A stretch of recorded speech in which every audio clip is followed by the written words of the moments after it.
Դատարանը դատական նիստից առաջ հայտնեց, որ Արմեն Աշոտյանի վերաբերյալ սահմանափակումներ կան, բացի ընտանիքի անդամներից այլ որևէ մեկի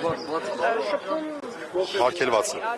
Ինչով է սա պայմանական, ընդհանրապես ինչն է փոխվել, որ Արմեն Աշոտյանի նկատմամբ նման։ Չէ, նախ ես ուզում եմ երեք այցելել եմ Արմեն Աշոտյանին, ուզում եմ տեղեկացնել, որ Արմեն Աշոտյանը ինչպես միշտ հիմա եւս մեծ սիրով միշտ պատրաստ է ցանկություն ունի լրագրողների հետ շփվել, բայց երկրորդ գործով սահմանափակումները վերաբերում են ըստ էության նաև առաջի գործի ժամանակ նրա վարքագծին։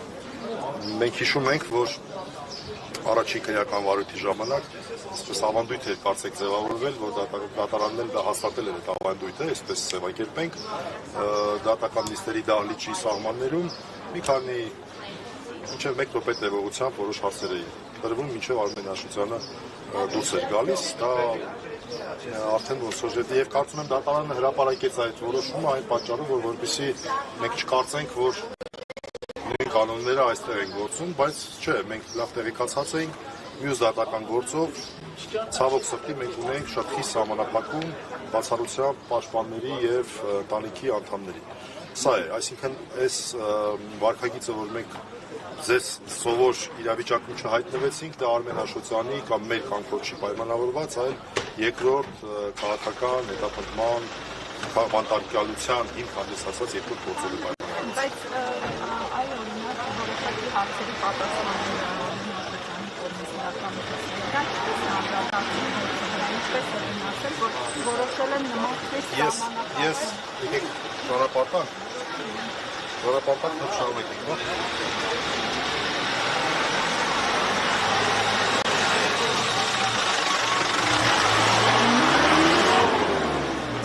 Հիմա այնպիսի տպավորություն է, որ ես պետք է պաշտպանեմ մի որոշում, որը մենք բողոքարկում ենք։ Ես բնականաբար այդ որոշման հետ համաձայն չեմ։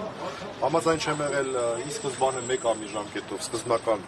երկրորդ գործով առաջին կալանքի որոշման, իհարկե համաձայն չենք։ Երկրորդ որոշմանը, որը 1 ամի ժամկետով երկարացվել է 2 ամիս էր միջնորդությունը, բայց էլի երկրորդ անգամ արդեն դատարանը մասնակի էր բավարարում, սա արդեն մտածելու տեղ է տալի այս խայտառակ շրջանում, երբ որ բոլոր միջնորդությունները ըստ էության գրեթե ամբողջությամբ բավարարվում են, եւ մենք բնականաբար դրա հետ համաձայն չենք, բայց այնուհանդերձ նշեմ, որ նախաքննությունն եւ դատաքննությունը դրա տարբեր ռեժիմ են։ Այդ դատաքննության շրջանակներում արդեն իսկ ապացույցների հավաքման process պետության կողմից չի իրականացվում, իսկ նախաքննության փուլում քննիչները պնդում են, որ նոր քննչական գործողություններ են կատարել, ու ի դեպ նաև մենք էլ ենք շահագրգռված, որ այդ քննչական գործողությունները կատարվեն, որպեսզի ռիսկերը նվազեն, որոնք որ դատարանը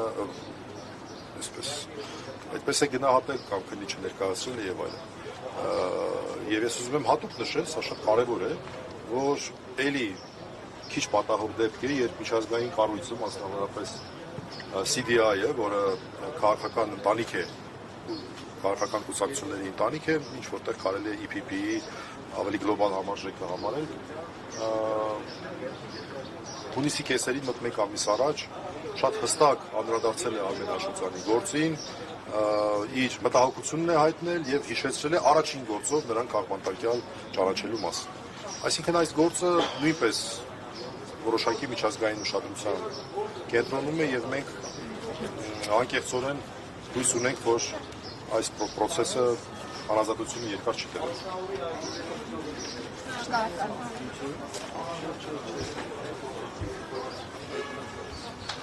160 թեմի հարգելի հետևումներ հիշեցնեմ, որ հակակոռուպցիոն դատարանում ընթանում է Հայաստանի Հանրապետական կուսակցության փոխնախագահ Արմեն Աշոտյանի գործով հերթական դատական նիստը տևեց մոտ 1 ժամ, այնուհետև այն հետաձգվեց, հաջորդ դատական նիստը արդեն տեղի կունենա օգոստոսին։ Ինչպես դատական նիստի ընթացքում հայտարարեց դատավորը, Արմեն Աշոտյանի նկատմամբ խիստ սահմանափակումներ են կիրառվել